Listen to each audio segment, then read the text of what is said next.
नमस्कार दोस्तों, स्वागत है आपका हमारे इस विशेष वीडियो में, जहां हम आपको सुनाने जा रहे हैं भगवान विष्णु के परम भक्त और वाहन गरुड़ जी की अद्भुत और प्रेरणादायक कथा।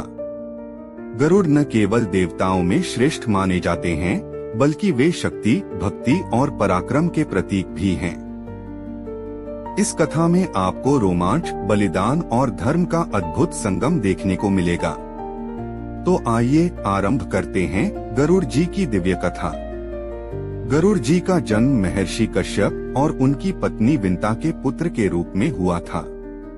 महर्षि कश्यप, जो कि प्रजापति ब्रह्मा के मानस पुत्र थे, उनकी कई पत्नियां थीं, जिनमें से कद्रु और विंता विशेष रूप से प्रसिद्ध थीं।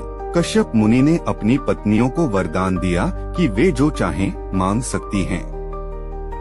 कद्रु ने 1000 नागों को जन्म देने का वरदान मांगा और विंता ने 2 तेजस्वी पुत्रों की कामना की। कश्यप मुनि ने उन्हें यह वरदान दे दिया।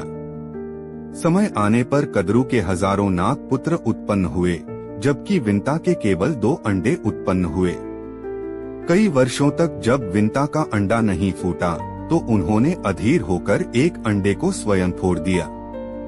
उसमें से एक पुत्र निकला, जिसका नाम अरुण रखा गया, लेकिन वह आधा विकसित था।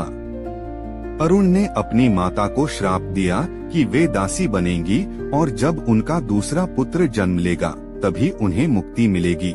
एक दिन कद्रु और विंता ने एक शर्त लगाई कि समुद्र मंथन से निकले उच्चैःश्रवा नामक सफेद घोड़े की पूंछ का रंग काला है या सफेद। विंता ने सफेद कहा और कद्रु ने काला।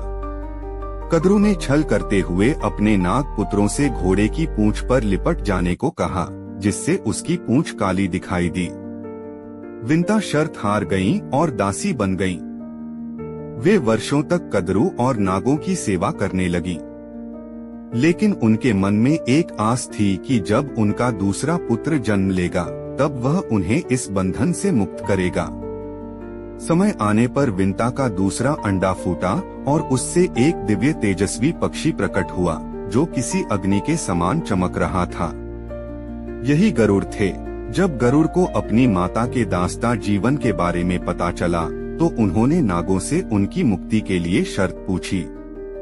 नागों ने कहा कि यदि वे स्वर्गलोक से अमृत कलश लाकर देंगे, तो उनकी माता को मुक्त कर देंगे।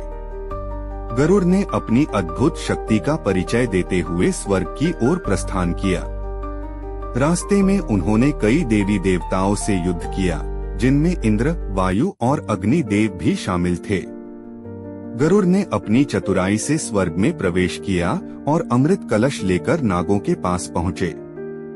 नाग अमृत पान करते, इससे पहले ही इंद्र ने आकर अमृत को पुनः स्वर्ग में स्थापित कर दिया। लेकिन गरुड़ की योजना सफल हुई और उन्होंने अपनी माता को दास्ता से मुक्त करा लिया। भगवान विष्णु ने गरुड़ से वरदान मांगने को कहा। गरुड़ ने कहा, प्रभु, मैं आपके चरणों में रहना चाहता हूँ, मुझे आपका वाहन बना लीजिए। भगवान विष्णु ने गरुड़ को अपना वाहन बना लिया। तब से गरुड़ भगवान विष्णु के साथ रहने लगे। गरुड़ पुराण में मृत्यु और परलोक की गूढ़ बातें बताई गई हैं। यह पुराण हमें यह सिखाता है कि अच्छे कर्म ही हमारी मृत्यु के बाद भी हमारा साथ देते हैं। गरुड़ जी की कथा हमें साहस, पराक्रम और भक्ति का पाठ सिखाती है।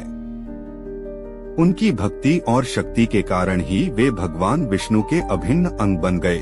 अगर आपको यह कथा पसंद आई हो, तो वीडियो को लाइक करें, चैनल को सब्सक्राइब करें और कमेंट में जय गरुड़ देव जरूर लिखें। धन्यवाद।